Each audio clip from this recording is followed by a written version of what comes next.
60 do 13 Futebol Clube. Vamos que tem uma história aqui em Campina Grande. E vem aqui para bater um papo com a gente. Naquela sequência, Papo Cabeça, meu amigo Marinaldo Moraes.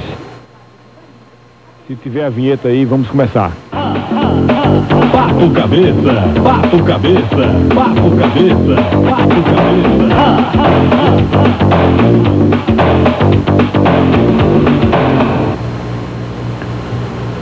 9h06. Agora sim, com o retorno tudo limpo, livre e liberado.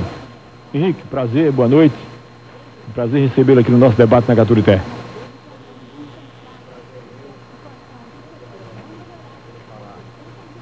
Ao seu público, que, diga-se de passagem, um grande público, aonde eu caminhava, o pessoal já estava, vai para Hugo, manda um abraço.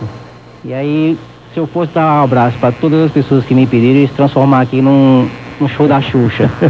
Então, para todos aqueles que me escutam, para todos aqueles que me pediram para citar seus nomes, aqui vai um abraço a todos.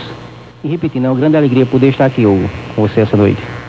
Henrique, para quem não conhece a sua trajetória, a gente quer fazer um ligeiro flashback. Você é aqui mesmo de Campina Grande? Sou natural de Campina Grande. E a sua história no futebol começou nas divisões de base do 13? Exatamente, no ano de 1982. Eu recebi um convite de Sebastião Murilo Alves, o nosso querido Dario, e que foi justamente na retomada da escolinha do 13, nessa nova fase que hoje se encontra. E a partir daí fui galgando categorias dentro do clube, escolinha, passei para o juvenil, o júnior, até chegar ao profissional, e daí me transferi para o futebol paulista e segui o meu rumo na vida. Onde Dario te fisgou, te localizou? Te viu jogando aonde? Nós morávamos próximos. Dario morava no Jardim Paulistano, na Vila Paulistana, eu morava no Jardim Paulistano. Então, antigamente naquela região existia muitos campos de pelada. E foi lá que ele me viu jogando, batendo bola com o moleque, me convidou para ir para fazer um teste no trezinho, na escolinha, fiz, e a partir daí foi a sequência, dentro do próprio Clube do 13, sob a orientação dele. Aqui eu queria mandar um abraço que hoje, por coincidência, eu encontrei Dario? O Dario, hoje pela tarde. Agora, você já começou no meio de campo, como volante? Como volante.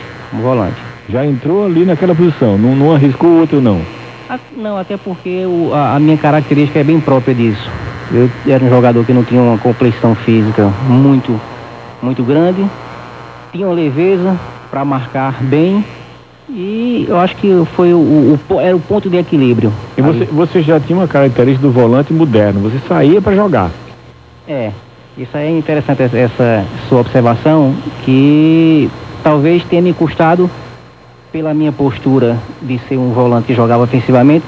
Quando eu me transferi para o São José, eu mudei de posição, terminei jogando como segundo volante ou como meia, porque Leão achava que as minhas características para jogar num time do interior do São Paulo, considerado pequeno entre os grandes, eu não poderia jogar de cabeça de área, porque eu desguarnecia muito.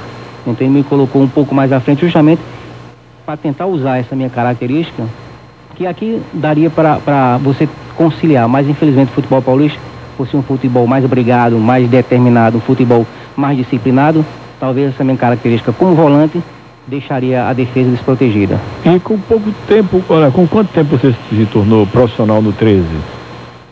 Olha, eu cheguei em 82 e no final de 85 eu já tinha firmado o primeiro contrato profissional. Com que idade? Eu tinha 20 anos quando eu assinei o contrato profissional.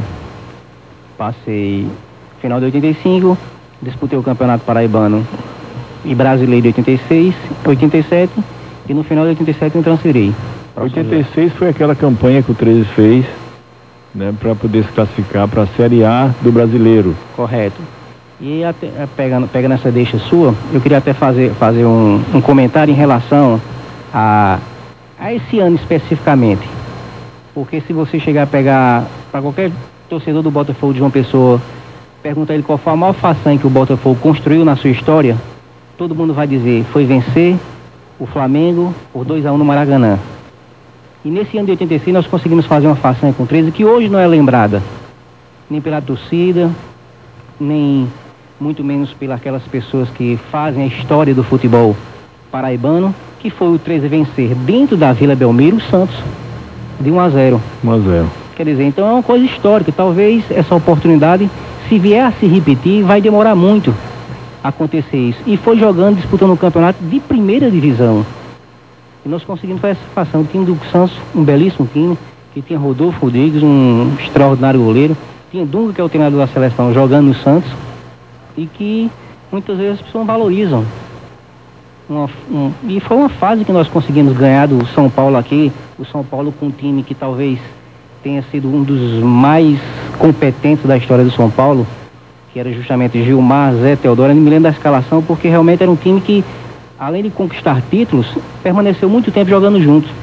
Que era Gilmar, Zé Teodoro, Oscar, Dario Pereira e Nelsinho.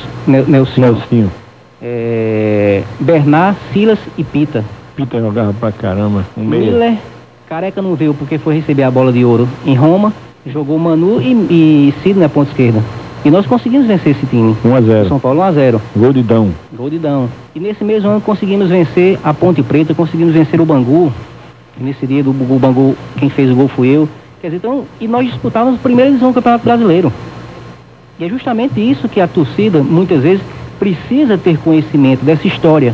Agora, esse ano especificamente, alguns grupos foram formados para poder ascender para a Série A. Ainda hoje, os torcedores do 13, os dirigentes, ficam sem entender por que o 13 não ficou com o título da primeira divisão, da segunda divisão, mesmo que dividido com os outros 3 grupos. Naquela época existiam grupos diferenciados para poder ascender para a Série A, era assim?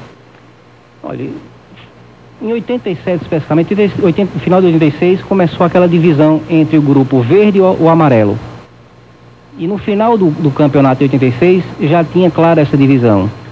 Em 87 já começou a ser decidido dessa forma. O grupo verde, que foi os 20 primeiros colocados no campeonato de 86, e os 20 restantes ficaram no grupo amarelo. Tanto é que você vai lembrar aí o torcedor que é um pouco mais antigo, ele consegue visualizar aquilo que seria a decisão que o Flamengo se negou a fazer contra o Sport, que hoje é dado como título ao Sport. Foi justamente a decisão do vencedor do módulo amarelo com o vencedor do módulo verde. Que é justamente o Flamengo venceu o módulo verde e o Sport em Recife venceu o módulo amarelo. E não houve a decisão porque o Flamengo não reconhecia essa nova forma de jogar proposto pela Federação Brasileira de Futebol. Então, e o 13 nessa época, quando teve em 86 essa participação, quando foi 87 ele ficou depois dos 20º colocado, então disputou o módulo amarelo, que seria hoje a segunda divisão, a Série B do Campeonato Brasileiro. Hoje o campeão se disputa. E o 13 conseguiu a ascensão, né? Depois dessa campanha que vocês fizeram.